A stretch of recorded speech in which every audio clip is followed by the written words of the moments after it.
Narito ang process kung paano magpadala ng pera mula sa Land Bank papunta sa isang GCash account.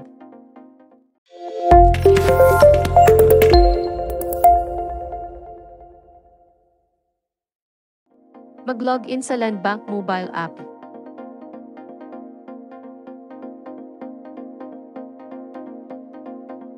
I-tap ang Fund Transfer na nasa baba ng account screen.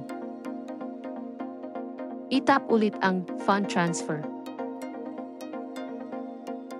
I-tap ang Select Destination Account. I-tap ang Select Bank. I-search ang GCash sa listahan ng banks. Piliin ang GCash mula sa search result. Kailangan mo ang GCash number at account name ng papadalhan ng pera. I-enter ang GCash number dito sa account number field at ang GCash account name sa receiver name na field. Optional lang ang receiver mobile number at email, pero pwede mo rin ilagay ang information. I-tap ang Proceed para sa next step. I-enter ang amount na ita-transfer. Next, pumili ng transfer channel. Dito ay piliin ang InstaPay para makredit ka agad ang pera. I-tap ang Transfer Now na nasa pinakababa ng screen. Reviewin ang lahat ng details at i-tap ang Confirm.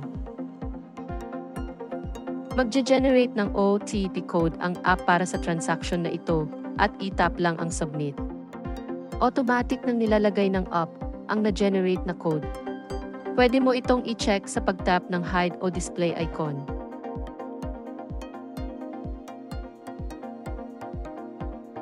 Next, i-tap lang ang Proceed.